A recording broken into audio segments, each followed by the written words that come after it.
Hello everyone, welcome back to my channel Walk Another Mile.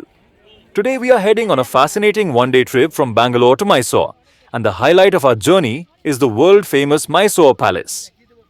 Known as the pride of Karnataka, the palace is a timeless masterpiece of Indo-Saracenic architecture and one of the most visited monuments in India. In this video, I'll take you inside the palace, where you'll see the majestic halls, the royal marriage pavilion, grand courtyards, and exquisite interiors that once hosted kings and queens. We'll also experience the light and sound show, where history comes alive through music and narration, and finally witness the illuminated Mysore Palace at night, shining with nearly 1 lakh dazzling lights. Stay with me till the end, because this is not just a trip. It's a journey into the heart of royal Karnataka. Entering through one of the ornate gates, we step into the vast 72-acre palace campus. Manicured lawns, arched corridors, and corner watchtowers frame the first glimpse, while the Amba Vilas silhouette draws us forward. Right on cue, a rainbow arcs across the Mysore skyline. As the camera pans, the palace unfolds, deep rose domes, scalloped arches, and soaring towers set against rain-washed stone. The fresh green lawns and glinting marble details make the Mysore Palace feel both cinematic and timeless. An unforgettable first look. As we walk closer, the grandeur of the Mysore Palace truly comes alive. This is the Amba Vilas Palace, the official residence of the Wadiyar dynasty, who ruled Mysore for more than 6 centuries. The present structure was commissioned in 1897 after the old wooden palace was destroyed by a fire, and completed in 1912 under the guidance of British architect Henry Irwin. The architectural style is a spectacular blend of Indo-Saracenic, combining Hindu, Muslim, Rajput, and Gothic influences into a single harmonious design. With its domes, arches, canopies, and towers, the palace stands as a living symbol of Mysore's royal legacy. It is one of the most visited monuments in India, second only to the Taj Mahal, drawing millions every year. Beyond its beauty, the palace is also the heart of Dussehra celebrations, when the entire city gathers for processions, cultural performances, and the illumination of the palace with nearly 1 lakh bulbs, a tradition that still continues today. Just after entering, we see idols of Hindu gods and goddesses placed in niches. These sacred images reflect the Wadiyar ruler's devotion, ensuring every royal event began with divine blessings inside the palace. Now we step into the magnificent Royal Marriage Pavilion, also known as the Kalyana Mantapa. This octagonal hall was the setting for royal weddings, grand receptions, and festive gatherings of the Wadiyar family. The floor here is laid with dazzling geometric mosaic tiles imported from England, while the soaring iron pillars and stained glass ceiling were crafted in Glasgow. Every detail of this space reflects opulence and artistry, the play of sunlight through colored glass, the symmetry of the arches, and the sheer scale of the pavilion. Standing here, you can almost imagine the splendor of a royal wedding unfolding in this very hall, with music, tradition, and pageantry filling the air. As we look closer, the intricate details of the Kalyana Mantapa begin to shine. Tall cast iron pillars rise gracefully, each crowned with floral motifs and gilded touches, supporting the radiant stained glass dome above. The hall also features grand Belgian mirrors, delicately carved doors, and balconies that once seated royal guests. The sheer harmony of design, European artistry blended with Indian craftsmanship, makes this one of the most admired parts of the Mysore Palace. Every corner here speaks of the luxury and cultural refinement of the Wadiyar dynasty. This is an open courtyard, a breathable break in the palace's grand plan. These spaces hosted festive gatherings and helped cool the interiors. From here you sense the scale of ceremonies that once unfolded under the Mysuru sky. In this chamber, notice the silver-framed mirrors and finely crafted period chairs, teak and rosewood, often inlaid and richly upholstered. These weren't mere props, they reflect royal etiquette and the meticulous lifestyle of the Wadiyas. Now we take the broad staircase to the upper tier. The sweep of the banister and lamp brackets hint at the spectacle upstairs. Some of the palace's most iconic halls lie just ahead. Now we arrive at the stunning audience hall, also known as the public Durbar Hall. Located on the first floor of Mysore Palace, this grand space was where the Maharaja held meetings with ministers, dignitaries, and foreign guests. From here, the royal family could also look out over the palace lawn, watching ceremonies and gatherings unfold below. The sheer scale and symmetry of the hall conveyed the power and prestige of the Wadiya dynasty. Even today, standing in this hall gives you a sense of the grandeur and authority once exercised within these very walls. The hall is a marvel of Indo-Saracenic architecture. Tall rosewood pillars inlaid with ivory line the chamber, while the arched balconies and intricately painted ceilings reflect both Indian artistry and European influences. The floor is laid with fine glazed tiles, forming colorful geometric and floral. Next, we spot an antique royal lift, once used by the kings to move between floors with ease, an engineering marvel of its time. Nearby stands a massive carved wooden door, a symbol of strength and the grandeur of palace architecture. We now step into the majestic Durbar Hall, the royal court where grand ceremonies and state functions were once held. Its soaring pillars, stained glass ceilings, and chandeliers reflect the power and elegance of the Wadiya dynasty. After exploring the magnificent interiors of Mysore Palace, we took a short break for lunch. With the afternoon behind us, we returned in the evening to witness the palace in an entirely different mood, ready for the famous light and sound show, where history comes alive through lights, music, and narration. As evening sets in, the Mysore Palace takes on a magical glow, preparing for the famous light and sound show. The show narrates the rich history of the Wadiya dynasty with dazzling lights and powerful storytelling. Tickets are usually 40 rupees for adults and 25 rupees for children, while foreign visitors pay around 200 rupees. The show is held daily except Sundays and public holidays, beginning at 7 p.m. in Canada and often followed by an English narration on weekends. Entry to the palace grounds for the show generally starts at 6:30 p.m., so arriving early ensures the best view. The very symbol of fine taste and living. The Mysuru Palace is a grand representation of our history. This is the new palace. The history of the palace of the Mysuru Wadiyas is long, stretching across 550 years. Oh yes, Mahakali, Lakshmi and Saraswati. Our Devi Chamundi is the manifestation of this godly triangle. Seematita bhumaspade kamita bhalade Kaya Shri Gauri Karuna Lahari Toya Jakshi Shankarishwari.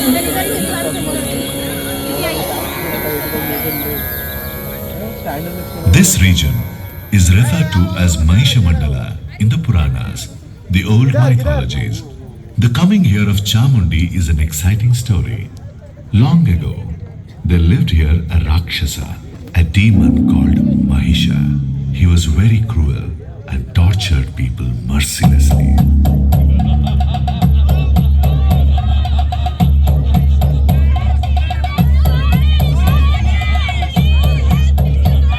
Mahisha's great desire was to become immortal.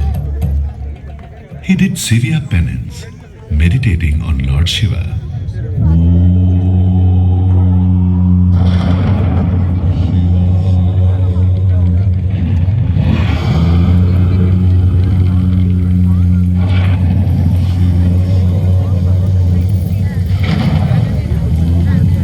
Pleased by this penance, Lord Shiva appears.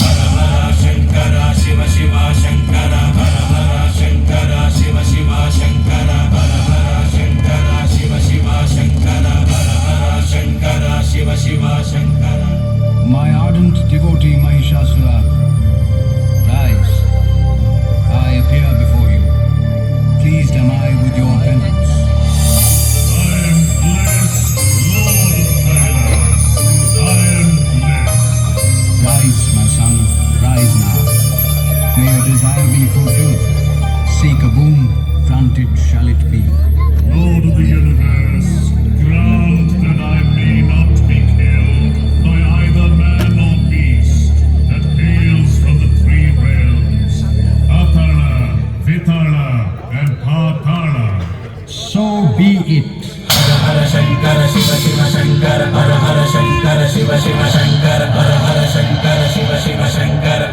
Mahisha, till then a blight on the people, now became a menace to the gods themselves. Oh no, this is unbearable. What torture is this? Oh no! Devendra! Lord Indra spoke for the gods. The ascetic Jangama Bandari Basappa Vadiyar told the brothers of the bullying Maranayaka and his demands. Brothers Yaduraya and Krishnaraya thought over it. They decided to offer their services to the royal family.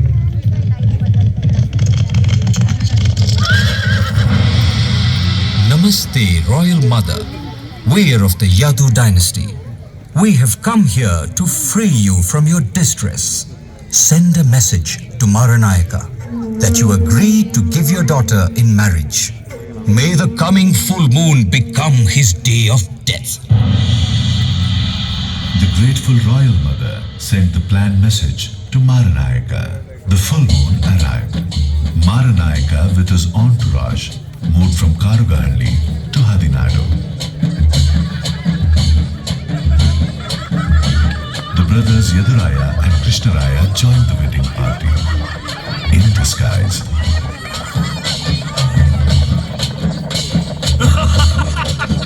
With Maranayaka immersed in the merriment, Yaduraya and Krishnaraya suddenly fell upon him.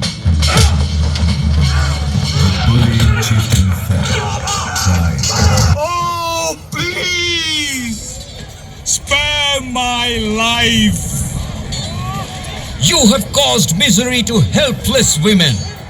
You deserve to die.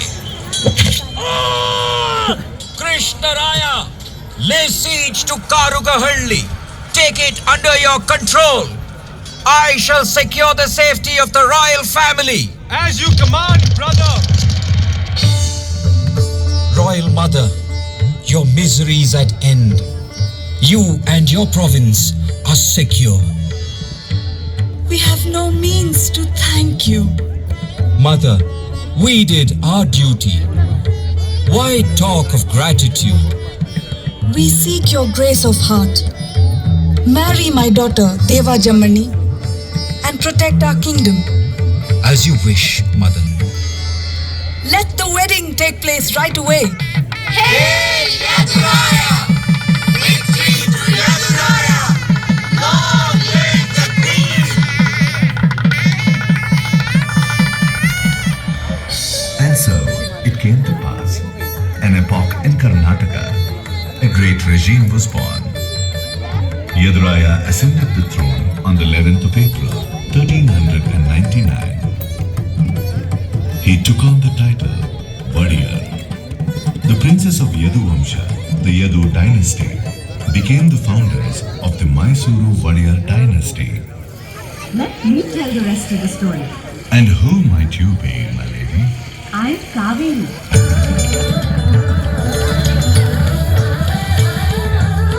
Daughter of King Kavira. They call me Loka Kaveri, the one who cleanses the world. Thanks to the measureless kindness of Saint Agastya, I flow as a river. Srirangapattanam is the little island I protect, flowing as I do on either side of it. In the year 1610, Rajavadayar I invaded my little island. The island's ruler, Srirangaraya, a vassal of Vijayanagara, was very weak. He surrendered my island to Rajavadayar and fled to Talakadu. Victorious Rajavadayar now stood before the great golden throne of Vijayanagara. Oh, his eyes weren't enough for all of its dazzling splendor. His ears, too inadequate for its far-reaching fame. The world never tired of singing its praises. ಮುತ್ತುರಂತ ಖಚಿತ ಮಿನುಗುವಂತ ಅರಮನೆಯ ಸಿಂಹಾಸನ ದರೆಯೆಲ್ಲ ಇಲ್ಲ ಹೊಳೆ ಹೊಳೆಯುವಂತ ಅದಕ್ಕೆಲ್ಲ ಸರಿ ಸಮಾನ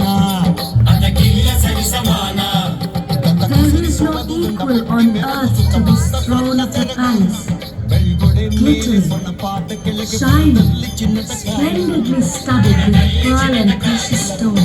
ಕರಿಮರದ ಪಟ್ಟಿ ಬೆಳಗು ಮುತ್ತು ರತ್ನ ಸಿರಿಯ ಮಿರುಗು ಬಂಗಾರ ಬೊಂಬೆ ಬೆಳಗು ಎಂದೆಂದು ಬೆಳಗು ಬೆಳಗು ಕರಿಮರದ ಪಟ್ಟಿ ಬೆಳಗು ಮುತ್ತು ರತ್ನ ಸಿರಿಯ ಮಿರುಗು ಬಂಗಾರ ಬೊಂಬೆ ಬೆಳಗು ಎಂದೆಂದು ಬೆಳಗು ಬೆಳಗು ಮುತ್ತು ರತ್ನ ಖಚಿತ ಮಿನುಗುವಂತ ಅರಮನೆಯ ಸಿಂಹಾಸನ ಜನಮನದ ಆಸೆ ವೈಭವದ ಪರಿಚ ಲಾಂಛನದ ಸಿರಿಯ ವರಸೆ ಲಾಂಛನದ ಸಿರಿಯ ವರಸೆ.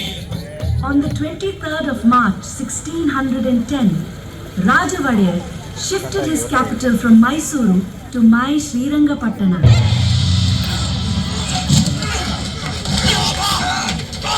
Eventually, Ranadhira drew his sword, Vijaya Narasimha. It stung deadlier than that of a wasp and struck. Wonder of wonders, the stricken Jati stood rooted to the spot. The spectators gaped. Smiling, Ranadhira nudged gently the Jati's head. Separating clean from the body, it fell to the ground. The crowd marveled at this sleight of hand swordsmanship. Ranadhira Kanthirava Narasaraja Vadiyar defeated Ranadullah Khan of Bijapur, the chieftain of Madurai, and Kempegowda of Madu. He extended the kingdom. He launched his own mint and brought into currency a coin by the name Kanthirayapana. He came to be called the model king in the annals of Mysuru history. Succeeding Kanthirava Narasaraja to power came Doddadeva Raja Vadiyar. He built the 1,000 steps up the Chamundi Hill. Along the path, he installed the exquisite statue of Nandi, the Bull. Chikkadeva Raja Vadiyar, who came later, heralded the arrival of the golden age of Mysuru. Shriman ಮಹೀಶೂರ ರತ್ನ ಸಿಂಹಾಸನಾಧೀಶ್ವರ ಬಿರುದಂತೆಂಬರ ಗಂಡ ರಾಜ ಜಗದೇವ ನವಕೋಟಿ ನಾರಾಯಣ ಅಪ್ರತಿಮ ವೀರ ದಕ್ಷಿಣ ಚಕ್ರವರ್ತಿ ಚಿಕ್ಕ Devaraja ಬಹುಪರ ಬಹುಪರ ಬಹುಪರ. Chikkadeva Raja was a hero. He overcame the chieftain of Madurai and the king of Tiruchinappalli. He defeated the Marathas. He enjoyed the friendship of Aurangzeb, the Mughal emperor of Delhi. He bestowed upon him the title Raja Jagadeva, Maharaja Chikkadeva Raja Muhammad Shahi. His significant achievement was administrative reform. He set up the Athara Kacheri, the 18 departments of administration. He introduced the ಸಿಂಹಾಸನಾಧೀಶನ್ ಉತ್ತಮ ಶ್ರೀ ಯದುವಂಶ ಕಲ್ಪತರು ಪ್ರೌಢ ಪ್ರಮಾಣಂ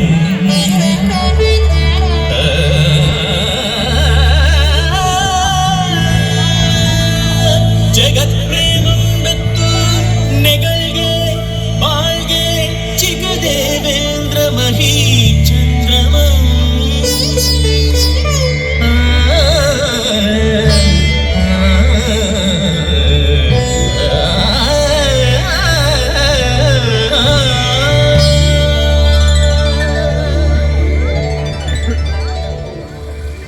Sanchi Honnamma was a maid in Chikkadeva Raja's palace.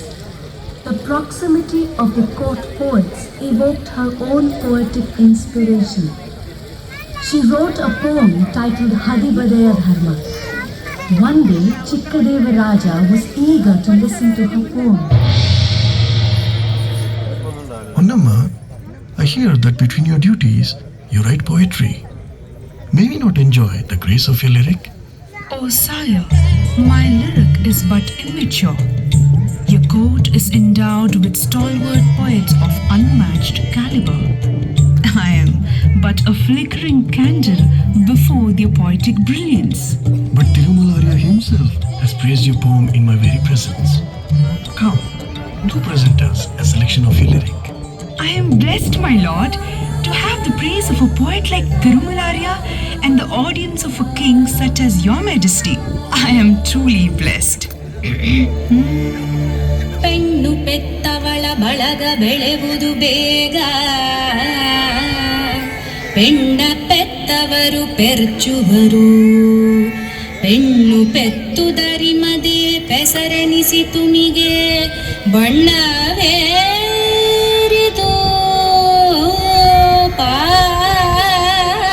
ಪಾಲ್ಗಡಲು Wise like woman. Woman it is who bears. Weren't all born by one, protected and nurtured by one? Why yet be fools to condemn woman? ನಡೆದನು ಪೆಣ್ಣನಿಂದಿಸಲೇಕೆ ಪೆರರು ಪೆಣ್ಣಲ್ಲವೇ ತಮ್ಮನೆಲ್ಲ ಪಡೆದ ತಾಯಿ ಪೆಣ್ಣಲ್ಲವೇ ಓರೆದವಳು ಪೆಣ್ಣು ಪೆಣ್ಣೆಂದೇತಕ್ಕೆ ಬೀಳುಗಳವರು ಕಣ್ಣು ಕಾಣದ ಗಾವಿಲರು.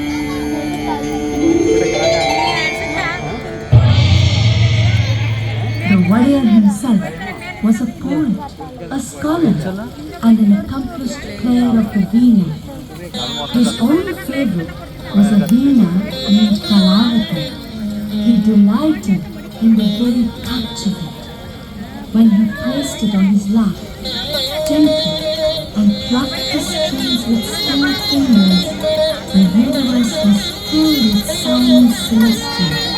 The melodies from the instrument resonated sweetly across my tiny island.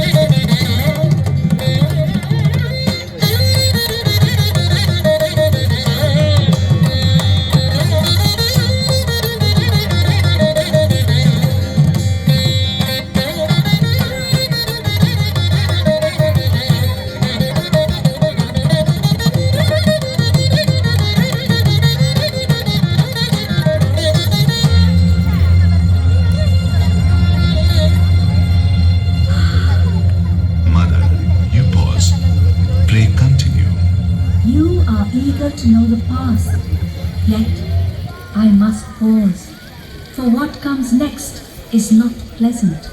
Is it for me to tell you, Mother, of the ebb and tide of history? When was it that history was not uneven? Do go on, Mother. It was the middle of the 18th century.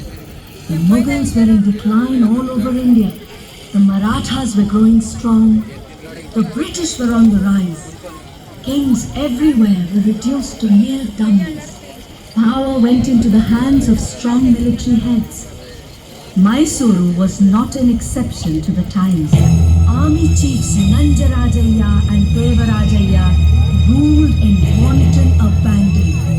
Krishnaraja Vadiyar II protested against their atrocities. He decided to talk to his subjects directly, to learn of their problems and needs. Karachuri Nanjarajaya did not like this idea.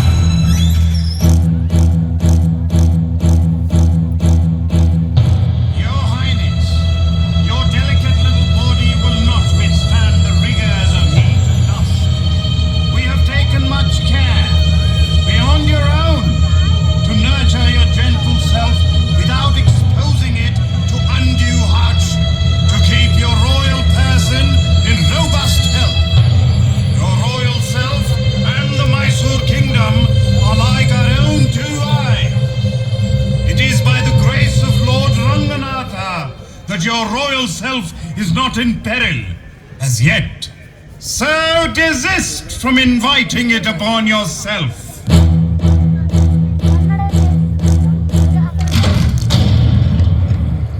So warned, the warrior was put under house arrest. But Nanjarajaya himself became a victim of the cruel hand of fate. He was instrumental, unwittingly, in letting into the Mysuru province a young man called Hyder. It was at that moment that history took a turn. In 1766, Hyder Ali took hold of the Mysuru administration and established absolute control. He ruled in the name of the warrior, defeated the British and expanded the Mysuru kingdom over 80,000 square miles. On Hyder's death, his son Tipu took over the administration in 1782. Proclaiming himself the Sultan of Mysuru, he ruled for 17 years. He fought the British, and in the Fourth Anglo-Mysuru War, he was killed in battle.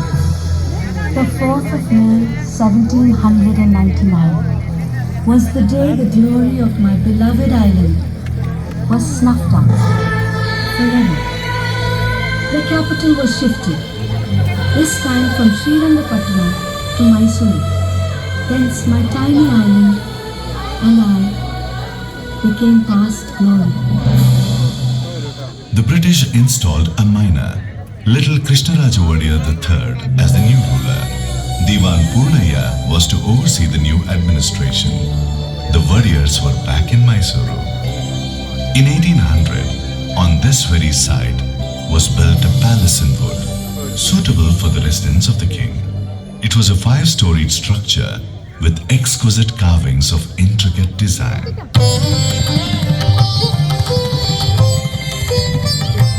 Krishnaraju Wadiyar III was the epitome of the arts. He was a patron of poetry, music, and literature. He himself wrote over 20 celebrated works. In his famous work, Sri Tattvanidhi, are descriptions of 35 ancient ragas.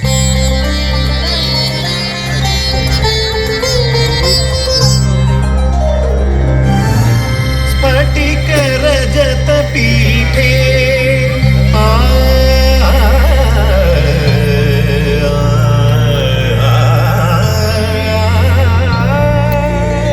Spatika Rajata Peethe Ramya Kailasa Shringe Vigaja Kamala Patrairarchayanti Mahesham Karadhrita Ghanavadya Pitavarnayatakshi Sukavibhariya Mukta Bhairavi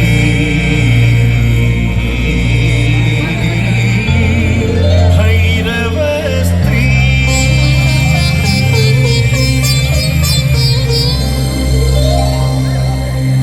Krishnaraju Wadiyar III established the first English medium school in Mysuru, the Raja School. To him accrues the credit for starting the world-renowned Mysuru Dasara. Krishnaraju Wadiyar III was succeeded by Chamaraja Wadiyar X, who was the harbinger of modern Mysuru. He instituted the Representative Assembly of Mysuru State in 1881. The first democratic institution of its kind in the country. It was during his reign that the Kolar goldfields, the railroads of Mysuru Bangalore and Bangalore Tipturu and the Mysuru Zoo were established. Chamaraja Wadiyar X was fated to an untimely death in 1894. It was the year 1897. The wedding of Princess Jayalakshmamani.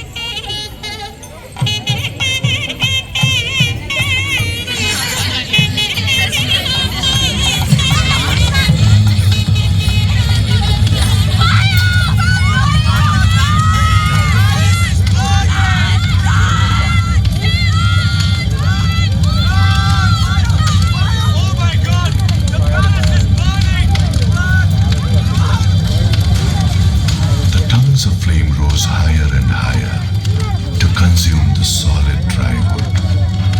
The wooden palace turned into ashes.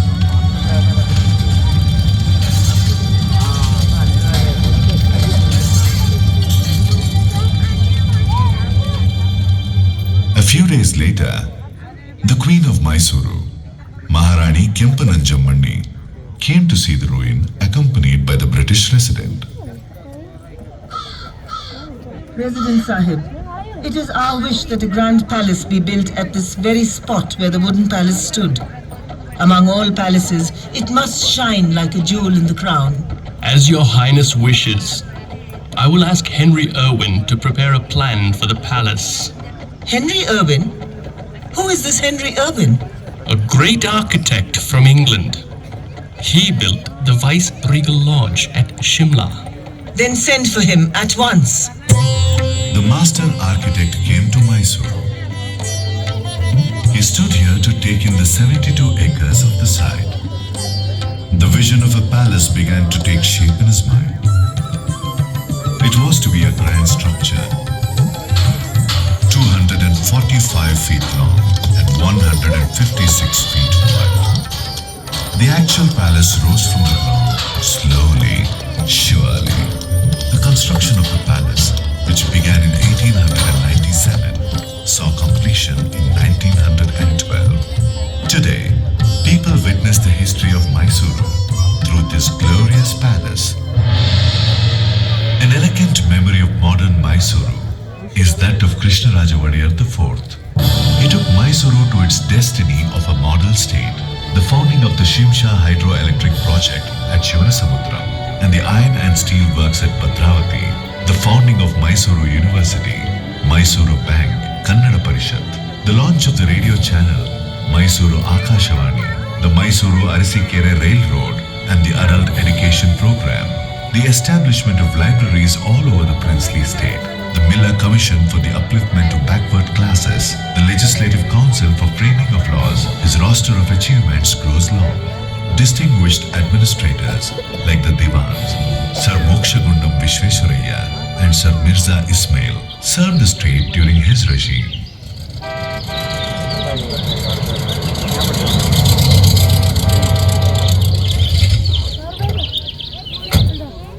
Attention!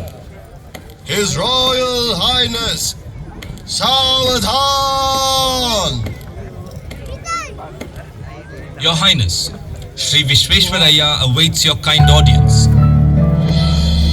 Vishveshwaraya, please come. We are apprised of your scheme. Your Highness, if a dam were built across the Kaveri, thousands of acres of barren land would become most fertile. The lives of the poor would be flooded with wealth. We do appreciate your genius. The scheme of such noble ambition will indeed have our ready support.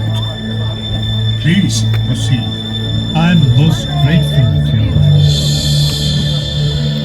It was during the reign of Krishnaraja Wadiyar IV that the dam was built. Behind the dam was built a splendid garden, Vrindavan. Even the hydroelectric power generation project at Shivanasamudra, the first in Asia, was completed during his tenure. Thus, the distinction of bringing electric power to the cities of Mysuru and Bengaluru goes to Krishnaraja Wadiyar IV. Mysuru was delighted. Sovereign Krishnaraja, light of every home. The name Krishnaraja became immortal in the history of Mysuru. Mahatma Gandhi called him Rajarishi, a sage among kings. The University of Banaras bestowed on him a doctorate of law. Eminent Kannada poet B.M. Shrikantaya wrote lyrics in his praise. Mysore, the land of gold. Mysore, sanctum of the sandal. Mysore, gloried by the veena. This Mysore of Krishnaraja IV. Narmadi Krishnara Mysuru, Belayuvanadadu Mysuru, Ileya Madari Mysuru, Kannadigaru Siradu Mysuru,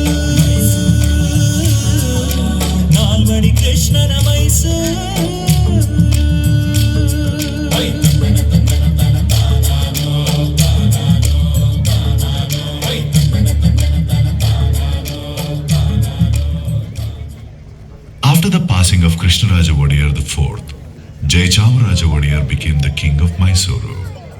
He was to be its last, ruling from 1940 till 1950, when India became a republic.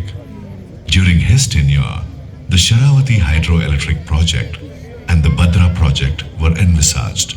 A philosopher, connoisseur, musicologist and statesman, he lived up to the Wadiyar glory. As a composer, his name is reckoned among stalwarts, with bhakti or devotion being the main theme of his compositions in Sanskrit. Mysuru glows iridescently in its many hues.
Mysuru Dasara, our Dasara. It brings tradition alive year after year. This tradition will live forever. Welcome to Mysuru. Now, here, forever.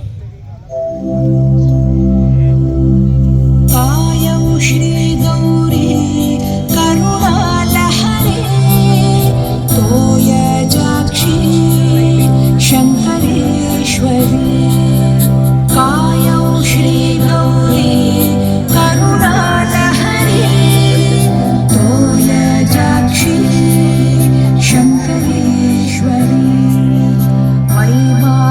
वैमानिकभूमार्चित कोमलकरपाद सीमातीतभूमास्पद कामितफलदे कायं श्रीगौरी करुणालहरी तोयजाक्षी शङ्करेश्वरी